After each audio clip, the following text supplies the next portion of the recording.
ماشاءاللہ ناظرین محترم، تلاوت قرآن کریم اور اس کا ترجمہ آپ نے ملاحظہ فرمایا۔ آئیے ان آیات بینات کی تفسیر کے لیے، خلاصے کے لیے ہم چلتے ہیں علامہ محمد شہزاد مجددی صاحب قبلہ کی خدمت میں کہ وہ تفسیر فرمائیں۔ بسم اللہ الرحمن الرحیم، الحمدللہ رب العالمین، والصلاة والسلام علی اشرف الانبیاء والمرسلین وعلی آلہ وصحبہ اجمعین۔ ناظرین مکرم، چوتھا پارہ سورہ آل عمران اور نصف سے آگے تیسرے ربع کا تفسیری خلاصہ ہم آپ کی خدمت میں پیش کر رہے ہیں۔ فرمایا، کیا جب تمہیں کوئی مصیبت پہنچے کہ اس سے دونی تم پہنچا چکے تو کہنے لگو کہ یہ کہاں سے آئی؟ تم فرما دو کہ وہ تمہاری ہی طرف سے آئی، بے شک اللہ سب کچھ کر سکتا ہے۔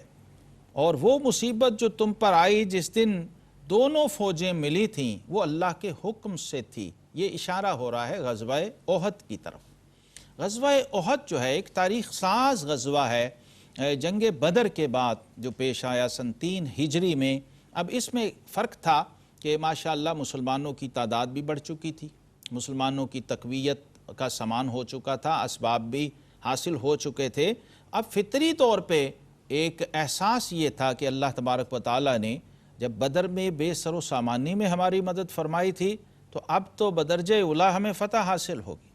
تو رب کائنات نے وہ جو جنگ احد کے اندر کچھ ایسے اضطرابی کیفیات آئیں اور کفار کا غلبہ ہوا اور مسلمانوں کو تھوڑا پسپا ہونا پڑا تھا، اس کیفیت میں جو فطری طور پر مسلمانوں کے جذبات اور احساسات تھے ان کی طرف یہاں پر اشارے فرمائے گئے ہیں کہ غزوہ بدر میں اگر کوئی مشکل اور پریشانی تمہیں پیش آئی ہے تو اس کو کسی اور طرف نسبت نہ دو، وہ تمہاری اپنی ہی انتظامی خامی کی وجہ سے آئی۔ اب ہوا کیا تھا؟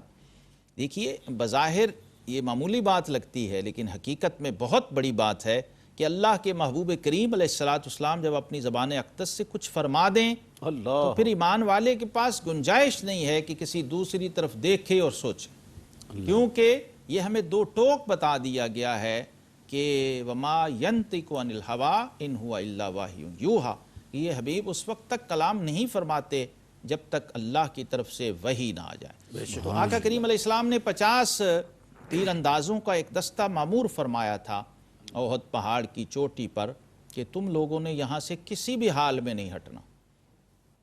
اب کیا ہوا؟ جب جنگ کا نقشہ بدلا اور کفار کو بھاگتے ہوئے دیکھا تو یہ جو پہاڑی پر معمور دستہ تھا 50 سپاہیوں کا اور مجاہدین کا، انہوں نے کہا کہ اب تو جنگ ہم جیت چکے، تو اب ہمیں نیچے اتر کے اپنے بھائیوں کی مدد کرنی چاہیے، مال غنیمت وغیرہ سمیٹنا چاہیے۔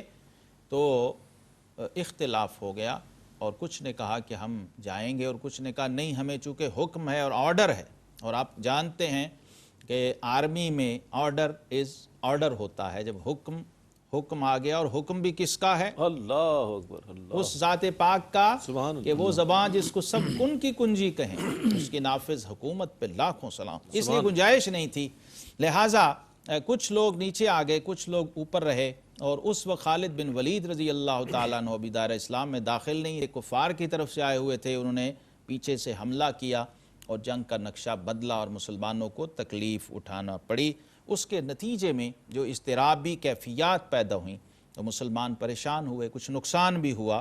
تو قرآن نے سمجھایا اور بتایا کہ جب کوئی مصیبت پہنچے تو اس وقت اس مصیبت کو ہمیشہ اس نظر سے دیکھو کہ تم نے کہاں کوتاہی کی تھی جس کا وہ نتیجہ اور انجام ہوا۔ اور دوسری بات کہ جب شہادت ہو جائے، اللہ کی راہ میں ایک صاحب ایمان شہید ہو جائے، وفات پا جائے، تو اس وقت اسے عقیدہ کیا رکھنا ہے، اور جو اس کے پیچھے رہ گئے ہیں اہل ایمان انہیں کیا نظریات اور کیا عقائد رکھنے ہیں، اس کی طرف بھی ہمیں متوجہ کیا ہے قرآن پاک نے۔ اور اسی تسلسل میں فرمایا وَلَا تَحْسَبَنَّ الَّذِينَ قُتِلُوا فِي سَبِيلِ اللَّهِ أَمْوَاتًا، اور جو اللہ کی راہ میں مارے گئے ہرگز انہیں مردہ گمان نہ کرو۔ اللہ اللہ اللہ۔ دیکھیے، ایک ہے مردہ سمجھنا اور یہ عقیدہ رکھنا کہ مر کے مٹی ہو گئے، ختم ہو گئے، یہاں قرآن نے کہا وَلَا تَحْسَبَنَّ، گمان بھی نہ کرنا، خیال بھی نہ کرنا، اور انہیں مردوں میں شمار بھی نہ کرنا۔ کیوں؟ بل احیاء عند ربہم یرزقون، بلکہ وہ اپنے رب کے پاس زندہ ہیں اور روزی پاتے ہیں، انہیں رزق دیا جاتا ہے۔ اور قرآن دیکھیے ہمیں کیسے عقیدہ سمجھا رہا ہے، فارحین بما آتاہم اللہ من فضلہ ویستبشرون بالذین لم یلحقوا بہم من خلفہم الا خوف علیہم ولا ہم یحزنون۔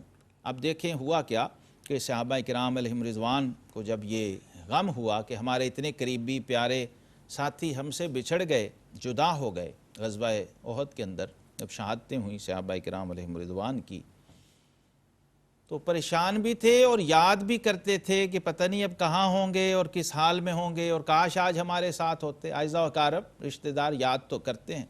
تو رب کائنات نے دیکھیے ایک طرف تو ان غم زدہ لوگوں کو تسلی کیسی دی، اور دوسرا ان جانے والوں کی شان کس طرح سے بیان فرما دی، اور تشفی کا کیسا حق ادا ہوا کہ تم یہ مت سمجھو کہ وہ فنا ہو گئے ہیں مر کے، بلکہ فنا نہیں ہوئے، لا یموتون بل ینتقلون من دار الی دار، وہ مرے نہیں ہیں بلکہ ایک گھر سے دوسرے گھر میں منتقل۔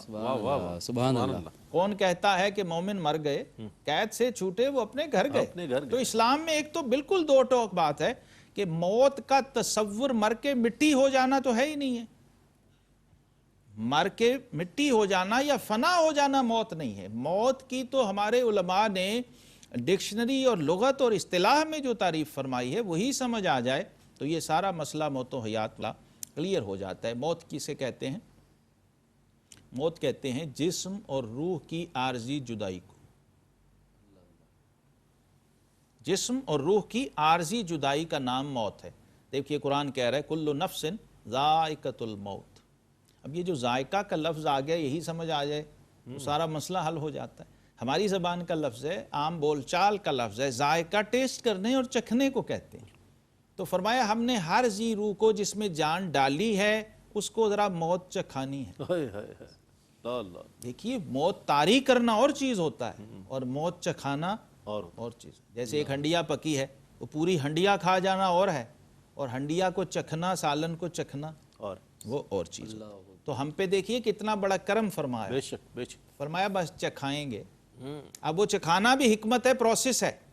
بھئی فوت ہوئے، میت ہوئی، غسل ہوگا، پھر تجہیز و تکفین ہوگی، سارا پروسیس جو ہے اس کے لیے ہے، اور پھر جب قبر میں جائیں گے تو روح واپس لوٹا دی جائے گی، اور پھر وہی بول رہا ہوگا، دیکھ رہا ہوگا، سن رہا ہوگا، کیا بات، اور حساب کتاب ہو رہے ہوں گے۔ تو یہ تصور اسلام نے دیا ہے موت کا۔ اور پھر شہید کی زندگی تو بہت ہی افضل اور بہت ہی اعلیٰ ہے۔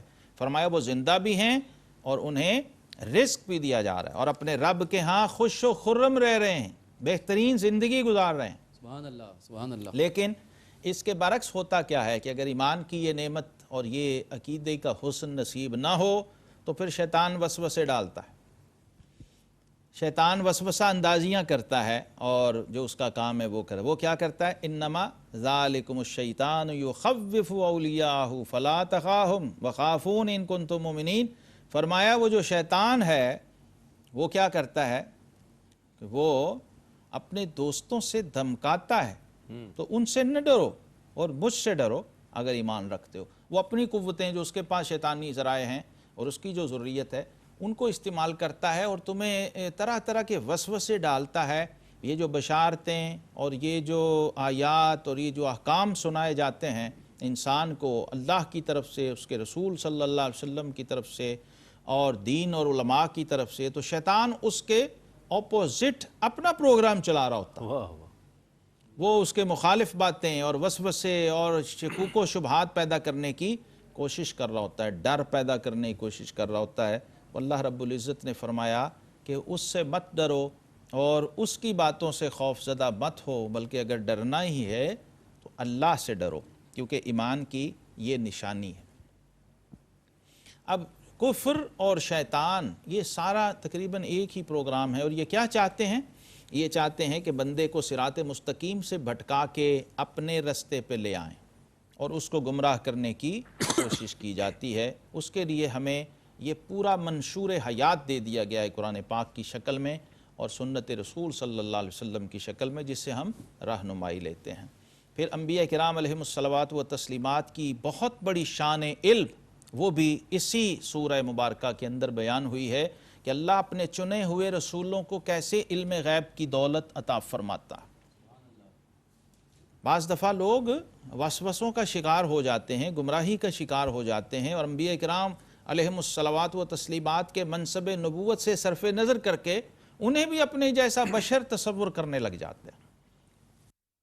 اس غلط فہمی کو جگہ جگہ قرآن پاک نے دور کیا اور ایڈریس کیا ہے اس کو، کہ کہیں کوئی صاحب ایمان اس بد اعتقادی کا شکار نہ ہو جائے۔ اسی سورہ آل عمران کے اندر یہ دو ٹوک فرما دیا کہ اور اللہ کی شان یہ نہیں ہے کہ اے عام لوگو تمہیں غیب کا علم دے، ہاں اللہ ولیکن اللہ یجتبی من رسلہ من یشاء، اللہ اللہ اللہ، دیکھ خود بتا دیا سبحان کہ اللہ، اللہ اپنے رسولوں میں سے جسے چن لے کیا بات، اور جسے چاہے اسے علم غیب عطا فرما دیتا۔ اب دیکھیے یہاں استثناء بیان کر دیا کہ ہر کسی کو اللہ علم غیب نہیں دیتا، نہ ہر کوئی اس کا متحمل ہے، نہ ہر کوئی اس کا اہل ہے، ہاں اللہ چنتا ہے اپنے رسولوں میں سے اور ان کو پھر علم غیب کی دولت عطا فرماتا ہے۔ اب آگے دیکھیے فرمائے فَآمِنُوا بِاللَّهِ وَرُسُلِهِ، اللہ پر بھی ایمان لاؤ اور اس کے رسولوں پر بھی ایمان لاؤ۔ یہ ہو نہیں سکتا کہ کوئی رسول پر ایمان رکھتا ہو اور پھر رسول پہ اعتراض کرے۔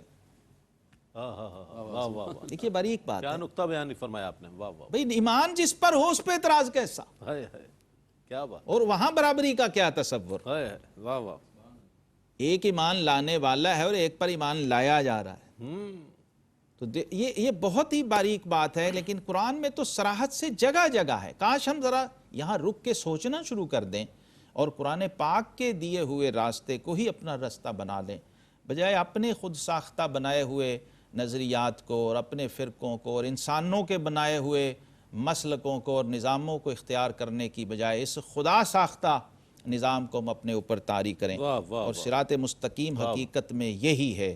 فرمایا فَآمِنُوا بِاللَّهِ وَرُسُلِهِ وَإِن تُؤْمِنُوا وَتَتَّقُوا فَلَكُمْ أَجْرٌ عَظِيمٌ، اگر ایمان رکھتے ہو، اگر پرہیزگاری اور تقوی تمہیں نصیب ہے تو پھر بڑا ہی ثواب ہے، بڑا ہی اجر عظیم ہے۔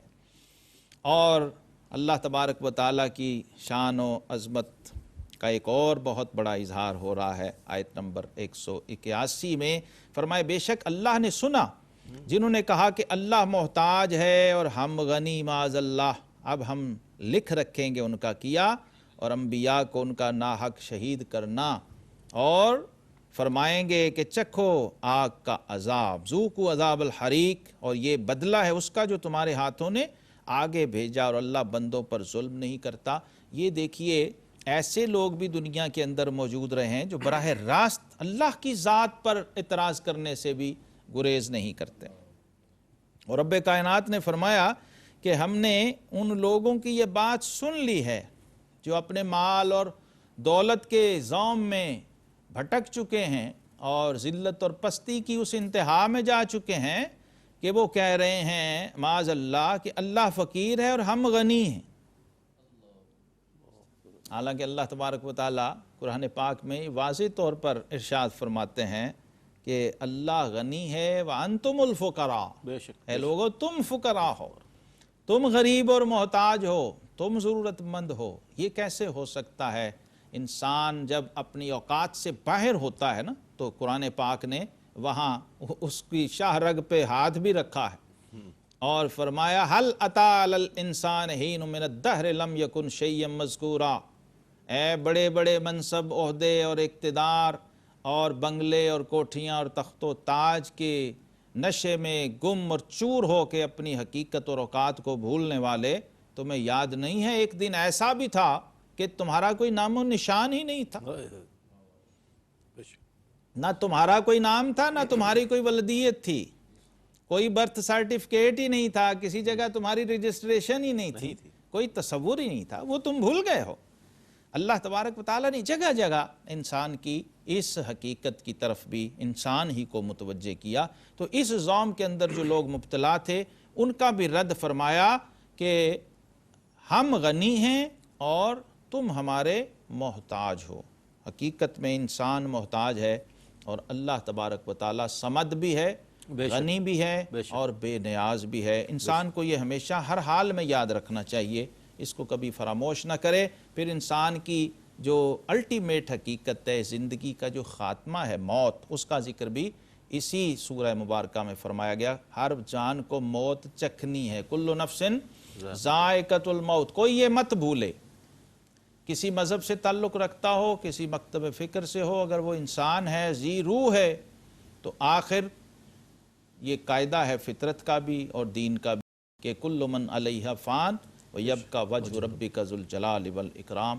جو بھی روح زمین پر ذی روح ہے اس نے فنا ہونا ہے، اس نے فنا ہونا ہے، اور اگر بقا ہے تو صرف اور صرف خالق کائنات بے کو۔ شک بے شک۔ اب ہمیں یہاں پر یہ حقیقت بھی سمجھا دی اور ہمیں مایوسی سے بچانے کے لیے موت کی حقیقت بھی سمجھا دی۔ الذی خلق الموت والحیات لیبلوکم ایکم احسن عملا۔ اللہ نے موت اور حیات کو بھی پیدا کیا ہے۔ موت اور حیات بھی اللہ ہی کی مخلوق ہیں، اور پیدا کیوں کیا ہے؟ تاکہ اللہ تمہیں آزمائے، تمہارا امتحان لے کہ کون تم میں سے اچھے اعمال کرتا ہے اور کون اپنی مرضی کے راستے اختیار کر کے برائی کی راہ پر گامزن ہوتا ہے۔ اللہ رب العزت ہمیں اس منشور ہدایت سے فیض یاب ہونے کی اور فیض یاب رہنے کی توفیق عطا فرمائے۔ وآخر دعوانا ان الحمدللہ رب العالمین۔ سبحان اللہ سبحان اللہ، جزاک اللہ۔ ناظرین محترم، آج چوتھے پارے کی آیت 165 تا 200 آیت کی تلاوت، ترجمہ اور روح پرور، کیف آور اور ایمان افروز تفسیر آپ نے ملاحظہ فرمائی، اور اس طور پر آج سورہ آل عمران کا اختتام ہوا، اور انشاءاللہ کل جب ہم آپ کی خدمت میں حاضر ہوں گے تو سورہ نساء کے ساتھ حاضر ہوں گے، اس کی تلاوت ہوگی، ترجمہ اور تفسیر پیش کی جائے گی۔ بلا شبہ قرآن ایک منشور حیات ہے، قرآن ضابطہ حیات ہے۔ اللہ تعالیٰ سے دعا ہے کہ اس منشور اور اس ضابطے کو سمجھنے کی ہمیں توفیق عطا فرمائے، اور اس کے مطابق، اس کے احکامات کے مطابق اپنی زندگی گزارنے کی توفیق عطا فرمائے۔ اس کے ساتھ ہی اپنے میزبان محمد رئیس احمد کو اجازت دیجیے۔ اللہ حافظ۔